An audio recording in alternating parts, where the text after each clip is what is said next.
This video is brought to you by Paranormal Amino. If you have any paranormal experiences you would like to share and would like to find a community that wants to hear it, go download the app Paranormal Amino in the Apple Store or Google Play right now so you can join the fast-growing paranormal community.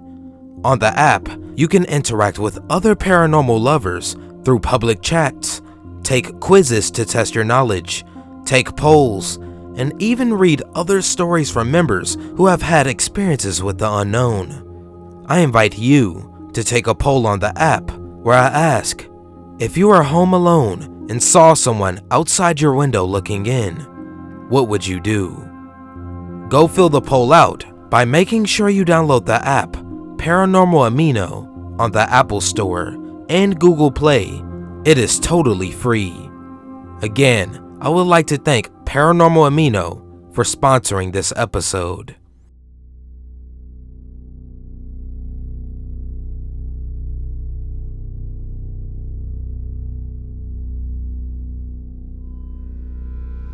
My daughter started talking about Mr. Moogie on her 4th birthday. My brother and I lived across the street from one another, and we held the party at his house since he could afford a pool and I couldn't.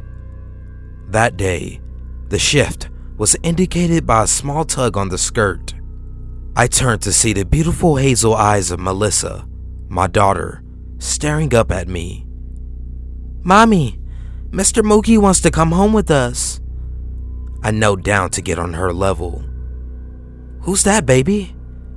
She looked around, as if searching for someone. "He's my new friend. I don't see him though. He must have gone to grab his coat."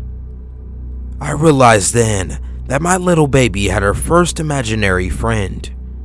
I nodded enthusiastically. "Of course he can. Mr. Moogie is more than welcome in our home whenever he wants." I thought nothing of Mr. Moogie, really.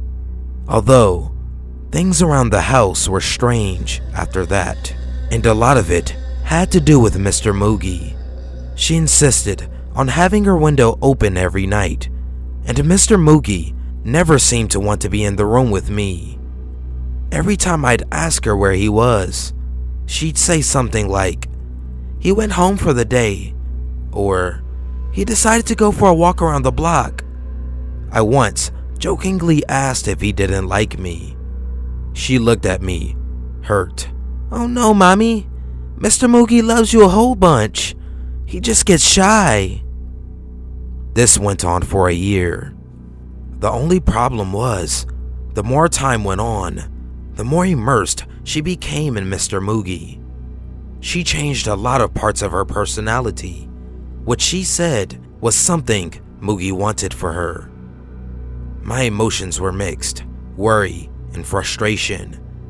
She would spend so much time by herself, opting to shut herself away in her bedroom with him, rather than go spend her time outside. She refused certain things she used to love, and it was difficult to get her to even go to the store with me.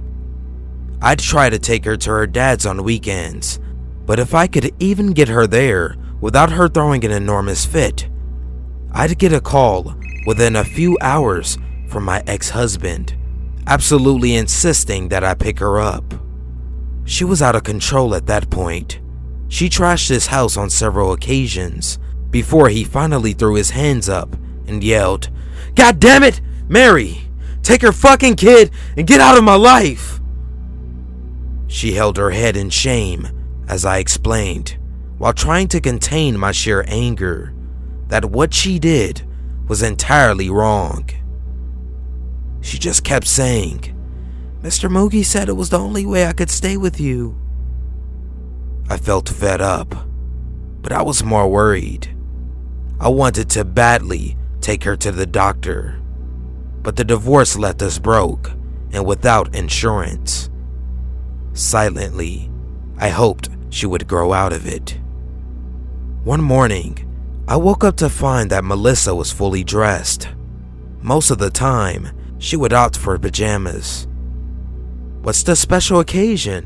I asked, treading lightly as possible. She had never flipped out and trashed our house, but I still found myself afraid of my own child. "Mr. Moogie wants to play outside today." I nodded, relieved that she was going to be outside instead of locked away. I decided that I'd do the dishes so I could stay inside and still watch her playing in the yard. I couldn't have looked away more than a few minutes, but when I looked back, she was gone. Running outside, I screamed her name, but got no reply. I called the police immediately, and a search was started. Every hour that passed, I prayed to a God that I didn't fully believe in. I prayed for my daughter's safety. I prayed that this was just one of the many odd but harmless occurrences. Hours turned into days, then weeks, months.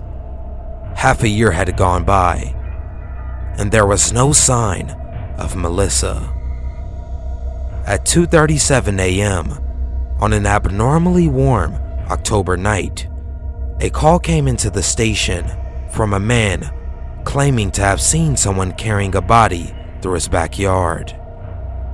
The police caught him in the act. Older man, probably in his 40s, thick glasses, lanky body.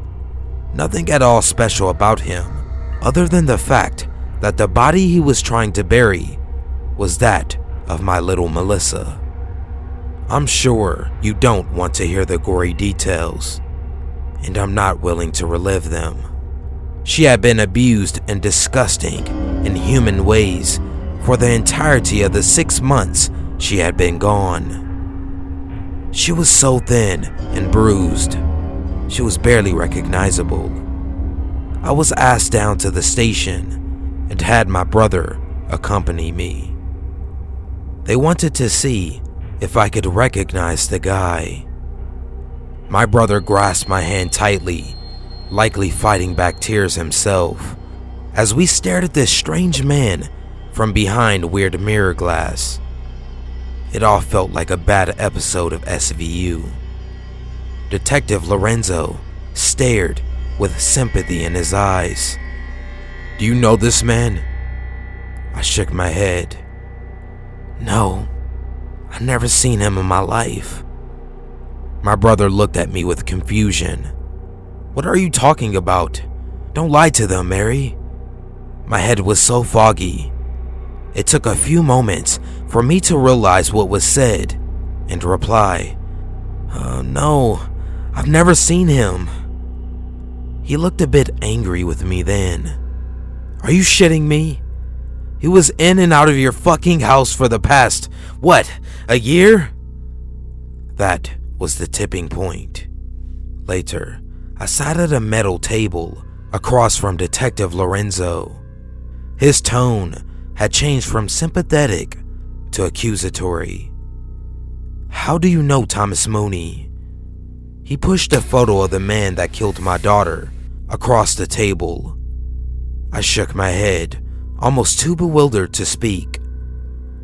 "I don't know that man." He stood quickly, slamming his hands on the table. Yeah, this definitely seemed like a bad episode of SVU. "He was in your house. People saw him walking everywhere with you and your daughter. Your own brother saw the man come in and out of the house." I think that's when I made the connection. Moogie. There was no way. Mr. Moogie was imaginary. It was not possible that a man could have avoided me, been in my home with my child for a year. Yet, the evidence was there. The neighborhood watch had surveillance cameras installed a few years before we moved in.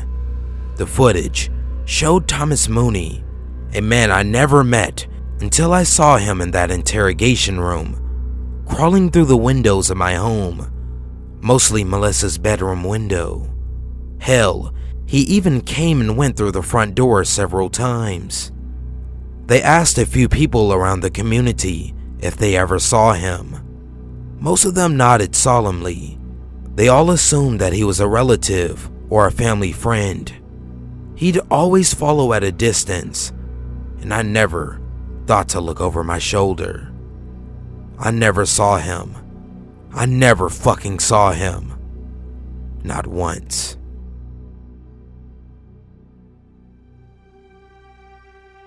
A week or so before my 10th birthday, I walked to the corner store with a $5 bill and picked up a jar of ragu for my mom.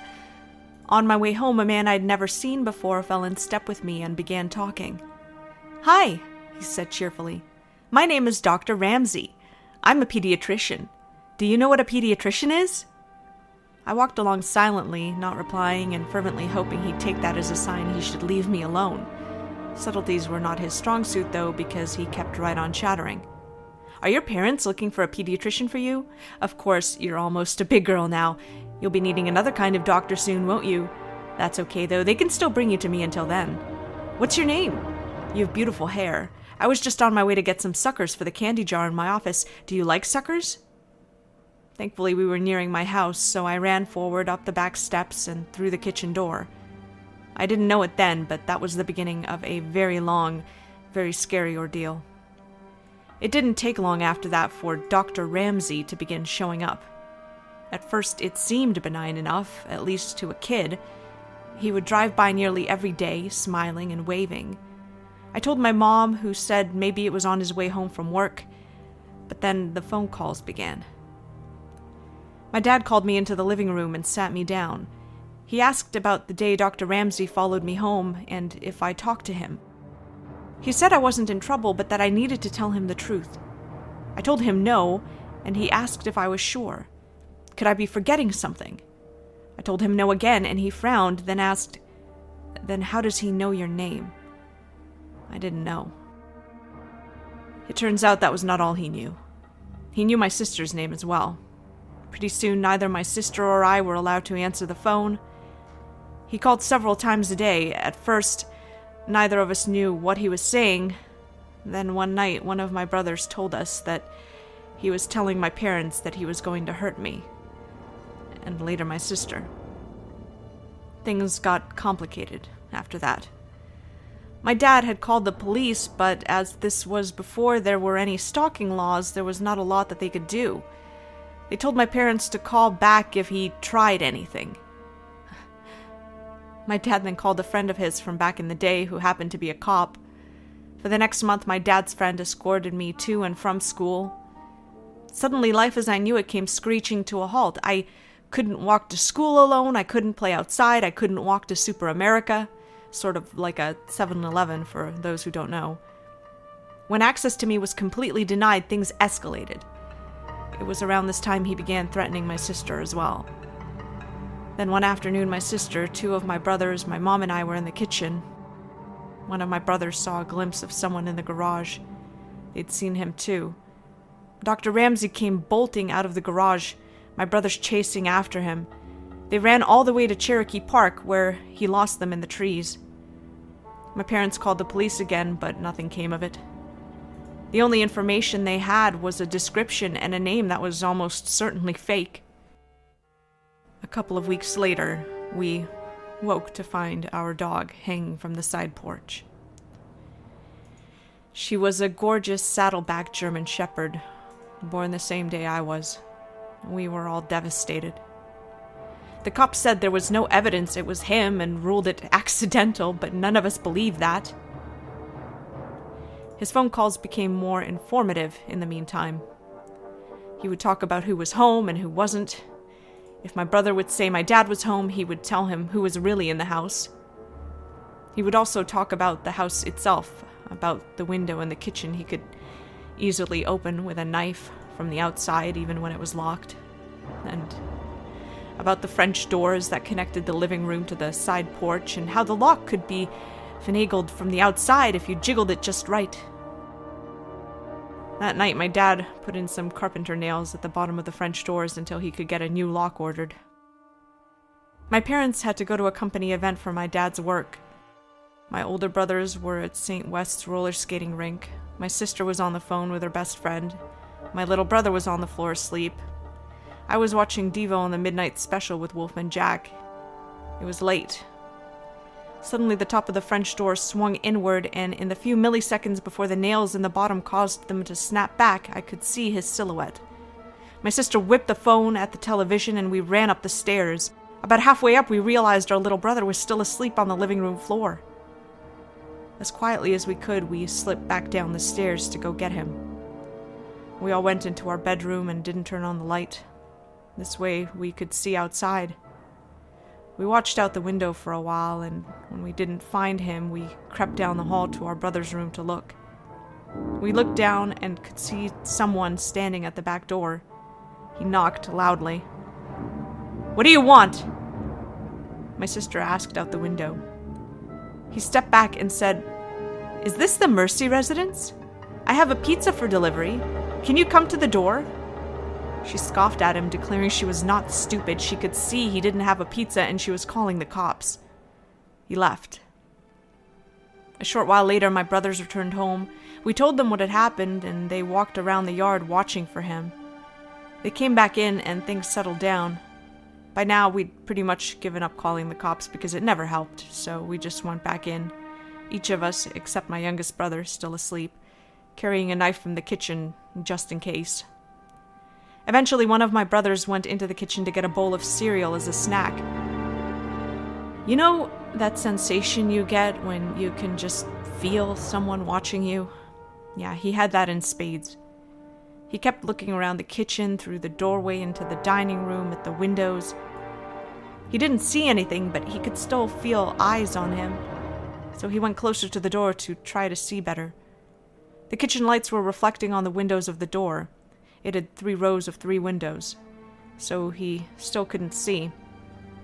He stepped closer, then closer again, until he was right up to the door, then cupped his hands on either side of his head so he could see. There on the other side of the window pane was Dr. Ramsey, smiling back at him. He turned to yell for my older brothers, and when he looked back again, he was gone. They went out again to look for him, but didn't see him. The next night, we were at the table playing Crazy Eights, and my brother was restless. My sister asked him what's wrong, and he said he always felt like any minute now there would be a boom, boom, boom on the door or window. Almost immediately after he finished his sentence, boom, boom, boom on the window right behind him. In the chaos, the 2 eldest ran out, but he was already gone. A couple of weeks later, I was at school, and we were outside on the playground during recess. I was swinging upside down when I saw that now familiar blue Ford Galaxy cruising by, moving slowly. And there he was, smiling and waving. He called my name, and I ran to the teacher and told her. The school had been told all about him, and she took me inside right away and called my mom. That same day, my mom had gotten a call from the school office asking her to verify that my dad was picking me up, as he'd called to say he was on his way. He wasn't. Not long after that, I woke up one night thirsty. I went down to the kitchen for a drink, and there, sitting alone in the dark, was my dad. On the table, a gun. He was tired of the police waiting until Dr. Ramsey tried something. He was tired of his children being terrorized. He was tired of being afraid every time he left for work that something would happen to us while he was gone. I sat with him for a time, watching, before he sent me back to bed. These events, and many more, took place over a period of around 18 months. Then, as suddenly as it began, it was over. He had vanished from our lives, the phone calls, the drive-by with the creepy waves, everything. For a long time during and after the Dr. Ramsey days, I would have a recurring nightmare in which I would wake up to find him standing over me as I slept. It took a long time before I felt like a kid again. I found out years later that when he was calling, Dr. Ramsey would tell my parents that he was going to rape and kill me, and later my sister, and that there was nothing they could do about it. I don't know what happened to him when he disappeared. I don't know if he was in a car wreck, locked in prison, in a coma. But sometimes I wonder if the wait ended for my dad when he was sitting in the darkened kitchen one night. I don't know, and I'm not sure I want to.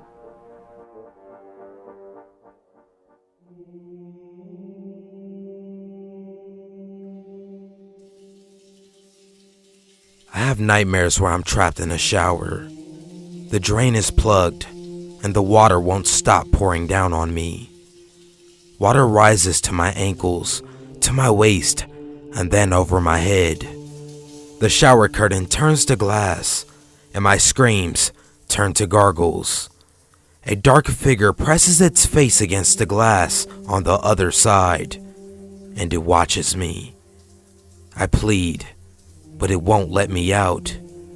I swallow water and flail helplessly in my glass coffin. I wake up gagging. I know where this nightmare came from. I never have to dig deep. The incident is never far from my subconscious. Finding it is easy. Getting over it is not. It was the summer of my 12th birthday when the Hudsons moved in across the street. 3 people, one of them a really old woman. She was tiny, frail, skeletal almost. Thin white hair, faded, blue flower dress. Her head hung from her neck, and it wobbled as the man pushed her up a makeshift wheelchair ramp into the house. At the time, I couldn't figure out if she was alive or dead. A few minutes later, she appeared in an upstairs window, sitting in her wheelchair. She was directly facing my bedroom, and I cautiously peered out from behind my curtains. Her head was up right now, and she stared at me. Just stared, without moving her head an inch. I closed my drapes. For days, she sat at the window. She watched the cars putter down our suburban road and gazed at the neighborhood kids walking through their yards.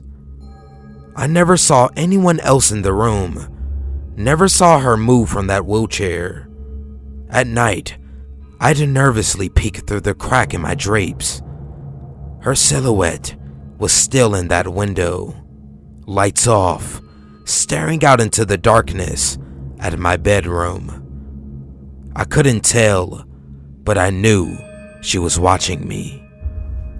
The stories about her cropped up pretty quick amongst my friends in the neighborhood. That she was a witch, that she was just a doll, that she was actually dead. But I knew she wasn't dead. Sure, I never saw her move from that window, not once, and I never saw her head turn. But I felt her eyes move as they studied me. I could feel her watching me. All alone in my bedroom, in the middle of the night with my drapes firmly shut, I'd wake up and shudder. Her eyes were on me. I just knew it. I began sleeping on the floor. The lower I was, the better. Maybe she couldn't see me if I was on the floor. I told my parents that the old woman across the street was creeping me out. I pleaded with them to talk to the Hudsons and asked them to move her to a room without a window.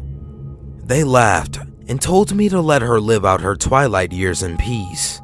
She was just watching the street, they said, and that probably made her feel happy and feel younger. "Are you just gonna stick me in a windowless room when I'm an old lady?" My mom laughed. "Remind me to move in with your sister when I'm in a wheelchair." A week later, there was some commotion at the Hudsons. I watched from my bedroom window as the man ran out of the house and opened up the double doors of his van. He jogged inside, and he reappeared minutes later, pushing the old woman in her wheelchair down the ramp. She looked frailer than before. She couldn't have weighed more than 70 pounds. Her head was flung to the side, resting on her right shoulder. Her body jostled in the wheelchair, but her eyes never left me, watched me the whole time. The man picked her up and placed her in the car. He folded the wheelchair and stuffed it in the trunk. He quickly hopped into the driver's seat, The younger woman pounced into the passenger seat, and the man put his foot to the pedal. The old woman's limp head still faced me. It bopped up and down as the van reversed down the driveway. I studied her face. It was expressionless, emotionless. Her tongue slightly hung from the right side of her mouth, but her eyes were on mine, and they stayed on me. The van accelerated down the street, and it was gone. My parents heard the news that afternoon from other neighbors. The old woman's condition was getting worse, and the Hudsons had taken her to some sort of home. She wouldn't be coming back. I went straight to my bedroom, and I looked across the street. I smiled. Her window was finally empty. The Hudsons didn't come back the next day. No van. That night, I looked out towards the old woman's window. There was no one there. No wheelchair. But the bedroom light was on. I remember telling my dad I thought it was strange, and he just shrugged and said, "Must be on some sort of timer or something." I woke up in the middle of the night and nervously peeked out of my bedroom window. That bedroom light was still on. It suddenly flicked off, and I ducked below my window frame. I slowly rose and looked out, expecting to see the silhouette of that tiny, skeletal being. I watched for 10 minutes, pinching and straining my eyes.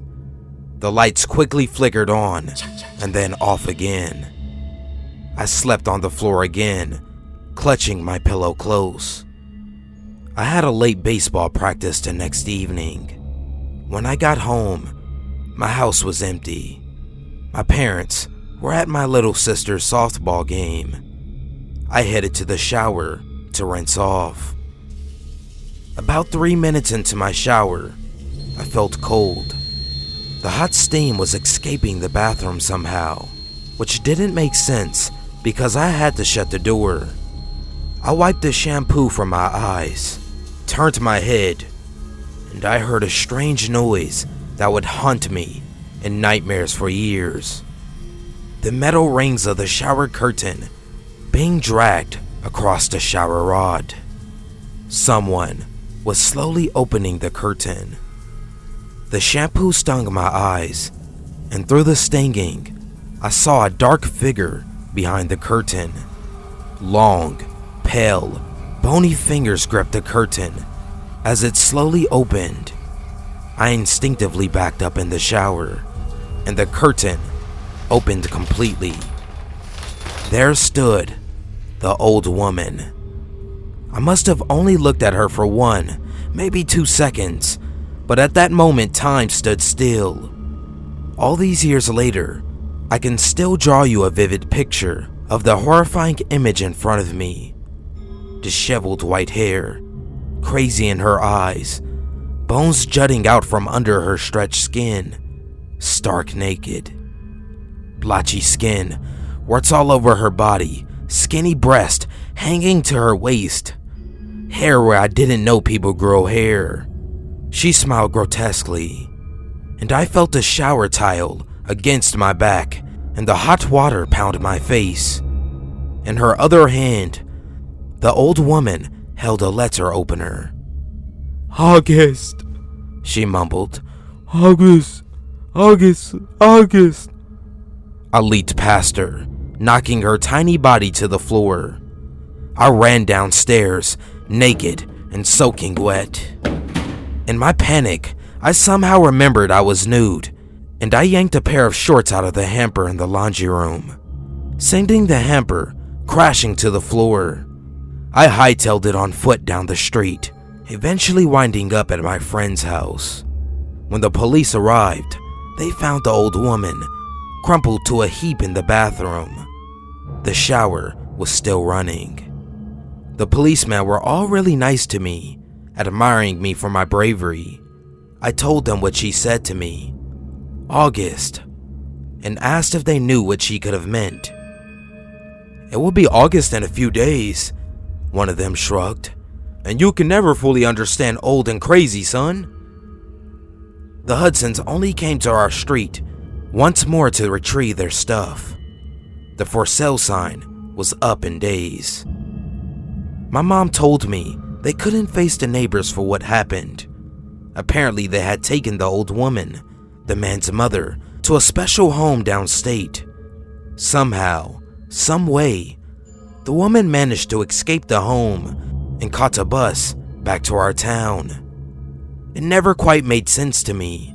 She was so old, so frail, so helpless. She could barely move those weeks she lived in that house. How had she managed to travel hundreds of miles on her own? Anyway, you can imagine what this did to me. I didn't shower for 21 years. I took baths, which I suppose aren't that different. It's still a tub, and it involves hot, soapy water. But a shower, with its closed curtain, water peppering the tub floor, and steam climbing the walls. You get lost inside your own head in the shower. Thoughts consume you, and it feels so utterly safe. For a few minutes, you are alone from the world in your own private, misty kingdom. But that's what makes the shower dangerous. You're enclosed, vulnerable, naked. You're exposed. I talk to people about it. My parents, a shrink. But mainly I tried to push the incident deep down into places where I couldn't find it. I didn't talk about it with anyone since I was a kid. Life carried on. Besides the baths, I was pretty normal. A few months ago, something inside me clicked. I felt the urge to re-examine the incident. It was almost like a voice in my head was telling me to do it. My head wanted closure. I spent hours online one night trying to track down any information on the Hudsons and the old woman. I finally found what I was looking for, an obituary for the old woman. She had died 4 years ago. Somehow, that walking skeleton hadn't checked out for another 15 years.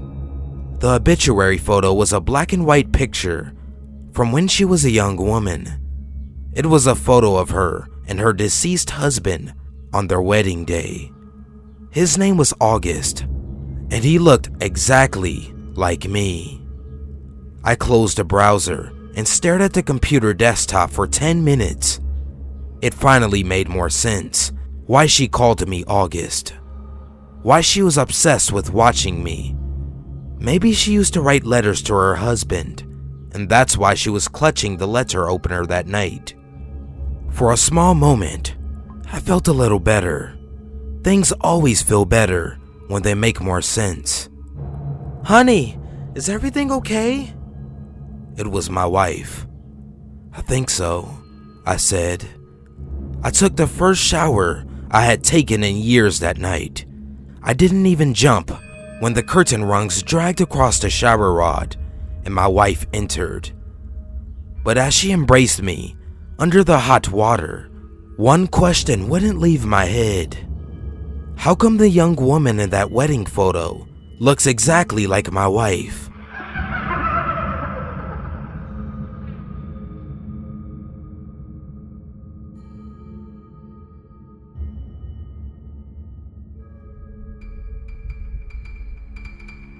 On a rainy night in the era before cell phones, I was 18, walking a very long way home from work, and I foolishly accepted a ride home from a strange man.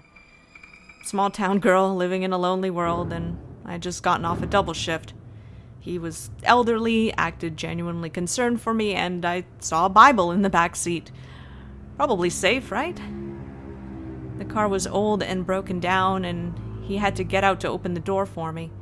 It took him a while as he had trouble walking with a bum leg. He told me the passenger door didn't open from the inside. I immediately felt weird, but years of nice girl training told me, he's gone to so much trouble, don't say no. We chatted for a while, and he politely complimented my uniform, my hair, and told me I looked like his late wife, and that her spirit must have led him to help me get home. It sounded very sweet, the way he told it. The conversation turned to if I was still in school, what my hobbies were like, and gradually turned to whether or not I was on my period. Which was rude, but he acted like it was going to be the punchline of a joke, so I laughingly asked him why he would want to know. And he said very calmly, "Because if you're fertile, we should start trying for a family right away." Oh, shit. He said that God had kept him lonely for years, but now, because I looked so much like his late wife, it was clear I was meant to be his, so he could start life over again, and finally have lots of children like his wife was unable to do. He grabbed my hand and kissed it and said, "I can't wait to show you our new bed." I told him I forgot something at work. He told me I could get it tomorrow. I told him I needed to pee, and he said I could hold it until we got home. He wasn't going to let me out. He kept talking about how things were different back then, and how men are the head of the household, that women are to follow their fathers and then their husbands, and God says this and God says that. He talked about his wedding day, how his wife's father had given her to him. So I blurted out, "You're going to get my father's permission to marry me before taking me to your home, right? God would want that, right? You need to do that. Because otherwise we would be living in sin, and the marriage bed is not holy." Which I remembered from many, many, many, many days of church sermons. He got offended then, and said he knew the Bible better than I did, and of course he knew to ask my father for permission. I told him that we couldn't live together in sin, and we should go to my house before going home. And I reminded him that the street wasn't far.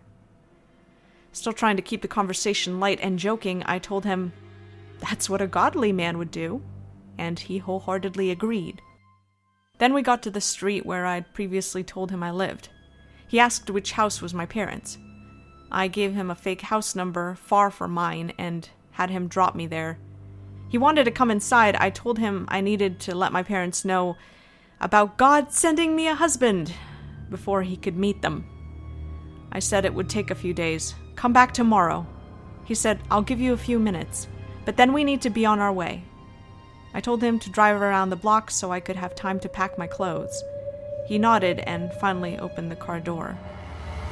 I ran to that house's door, waved to him until he drove away, and then sprinted to my house, where I lived alone. Double-bolted my door and put the couch in front of it that night.